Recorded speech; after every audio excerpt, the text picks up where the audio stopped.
রংপুরের কাউনিয়ায় স্থানীয় মসজিদের পেছনে মাটি খুঁড়তেই বেরিয়ে এলো প্রায় ৩০ বছর আগে কবর দেয়া সাদা কাপড়ে মোড়ানো স্থানীয় এক মসজিদের মুয়াজ্জিনের মরদেহ। গেল মঙ্গলবার দুপুরে উপজেলার শিবকুটির পাড় এলাকায় বাজার মসজিদ নির্মাণ কাজের মাটি খুঁড়তে গিয়ে মরদেহ উদ্ধারের ঘটনা ঘটে। সরকারি অর্থায়নে শিবকুটির পাড় বাজার জামে মসজিদের ওয়াশ ব্লক নির্মাণ করার জন্য মসজিদের পেছনে মাটি খনন করে রাখা হয়। বৃষ্টির পানিতে মঙ্গলবার খনন করা জায়গায় মাটি ভেঙে পড়লে সেখানে সাদা কাপড় মোড়ানো কিছু অংশ দেখতে পায় স্থানীয়রা। খবর পেয়ে গ্রামের লোকজন ঘটনাস্থলে এসে মাটি খুঁড়ে সাদা কাপড় মোড়ানো অবস্থায় একটি মরদেহ দেখতে পেয়ে তা উদ্ধার করেন। হুট করে গত পরশু দিনে বৃষ্টি অনেক হওয়ার পর আপনার লেবাররা সাইড থেকে মাটিটা খনন করে একটু নেওয়ার পর ওই জায়গাটা ভাঙি যায়। যাওয়ার পর দেখে ওই জায়গায় লাশের মাথা বাইর হয়ে আসে।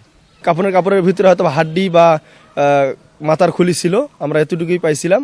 তারপর ওইটা লাশ হস্তান্তর করে আমরা সামাজিক গোরস্থানে কবরস্থান করছি আর কি। স্থানীয় লোকজন কবর শনাক্ত করে জানান মৃত ব্যক্তির নাম হোসেন মুন্সি। তিনি মসজিদের মুয়াজ্জিন ছিলেন এবং একজন পরহেজগার ব্যক্তি। প্রায় ৩০ বছর আগে মসজিদের পেছনে তাকে দাফন করা হয়েছিল, কিন্তু মসজিদের পেছনে যে হোসেন মুন্সির কবর দেয়া হয়েছিল তা স্বজনদের স্মরণ ছিল না।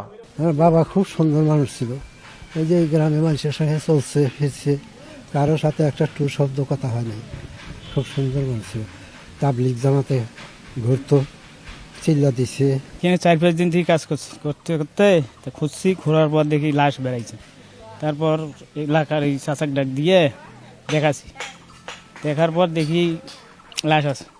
ওইখানে কাপড়টা একদম ফ্রেশ, কোনো কাপড়ের মধ্যে কোনো স্পট নেই। স্থানীয় আলেমদের পরামর্শে সেখান থেকে মরদেহটি তুলে পুনরায় শিবকুটির পাড় সামাজিক কবরস্থানে দাফন করা হয়। নিউজ ডেস্ক, দেশ টিভি।